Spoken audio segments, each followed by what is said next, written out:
दोस्तों, अभी तक लोग सवाल पूछते थे कि बीजेपी अयोध्या कैसे हार गई। आजकल बीजेपी के किसी नेता से सवाल पूछ लीजिए तो उनके चेहरे का रंग उतर जाएगा। लेकिन दोस्तों, अब ये सवाल बदलने वाला है। अब लोग पूछेंगे कि मिल्कीपुर में चुनाव क्यों नहीं हो रहा है। नमस्कार दोस्तों, देश के 2 राज्यों में चुनावों का ऐलान हो गया है। उसी के साथ उत्तर प्रदेश में 9 सीटों पर उपचुनावों का भी ऐलान हो गया है। तारीखें आ गई हैं, 13 नवंबर को वोटिंग होगी। अब बिल्कुल ठीक सोच रहे हैं कि अभी तक तो चर्चाएं थी कि उत्तर प्रदेश की 10 सीटों पर उपचुनाव होना है, लेकिन फिर ये 9 सीटें कहां से आ गई। दोस्तों, यही मैं आपको बताने जा रही हूँ कि ऐसा क्यों हो रहा है। सपा के अवधेश प्रसाद ने बीजेपी के लल्लू सिंह को हराया था। उस वक्त अवधेश प्रसाद मिल्कीपुर के विधायक थे। सांसद बनने के बाद उन्होंने विधायकी से अपनी इस्तीफा दे दिया। लेकिन आलम यह है कि अयोध्या तो छोड़ दीजिए, अयोध्या के आसपास भी अगर कहीं चुनाव हो तो हाथ पांव फूल जाते हैं बीजेपी के। मिल्कीपुर की सीट खाली हो गई है। नियम के मुताबिक 6 महीने के अंदर इस सीट पर उपचुनाव होना ही है। बीजेपी ने भी सोचा कि बदला ले लिया जाए। खुद मुख्यमंत्री योगी आदित्यनाथ ने मिल्कीपुर का जिम्मा संभाला। 1-2 बार नहीं, 4 बार अयोध्या जा चुके हैं। मिल्कीपुर को लेकर अलग अलग बैठकें किए हैं।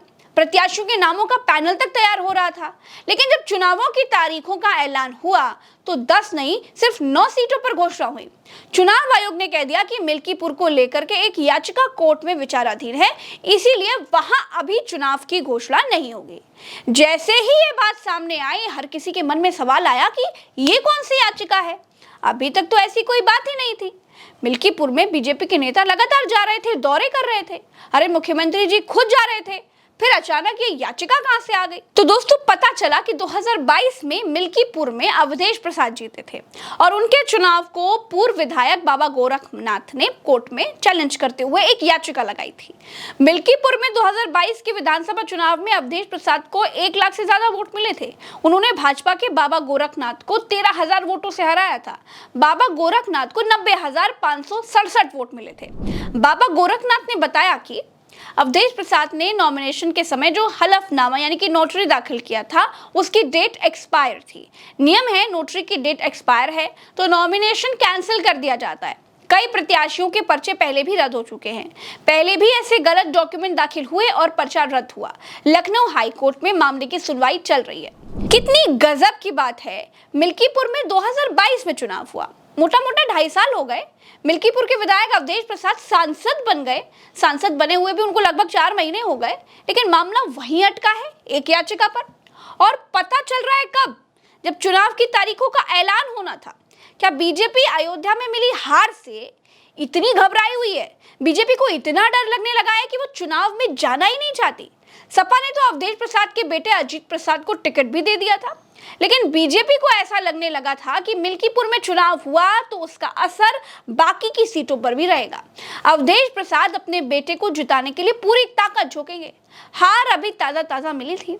ऐसे में बीजेपी को मिल्कीपुर में चुनाव लड़ना अपने लिए कुछ सेफ नहीं लग रहा होगा और इसीलिए अचानक ये याचिका चर्चाओं में आ गई, ताकि हर किसी का ध्यान मिल्कीपुर से हट जाए, अयोध्या से हट जाए और चुनाव बाकी 9 सीटों पर फोकस्ड रहे। कांग्रेस भी यही कह रही है। बीजेपी मिल्कीपुर से घबरा रही है। सुनिए। उत्तर प्रदेश में भारतीय जनता पार्टी की सरकार और केंद्र की सरकार क्या डर गई है? जो अयोध्या के अवधेश के राज में मिल्कीपुर में चुनाव नहीं करा रही है।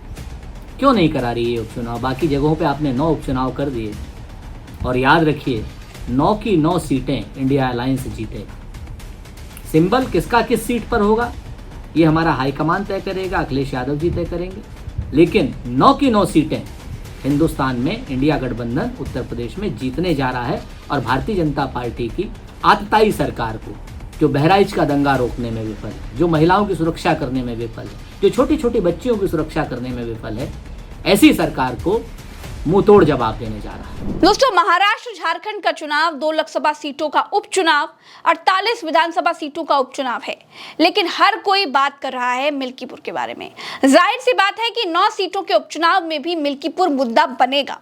देख साफ रहा है कि बीजेपी को मिल्कीपुर अपने लिए सेफ नहीं लग रहा है और बीजेपी को लगने लगा है कि अगर कहीं अयोध्या वाला एपिसोड मिल्कीपुर में रिपीट हो गया ना, तब तो और फजीहत हो जाएगी। फिलहाल के लिए इस वीडियो में इतना ही। मुझे दीजिए इजाजत। चैनल को सब्सक्राइब कीजिएगा, वीडियो को शेयर कीजिएगा। नमस्कार।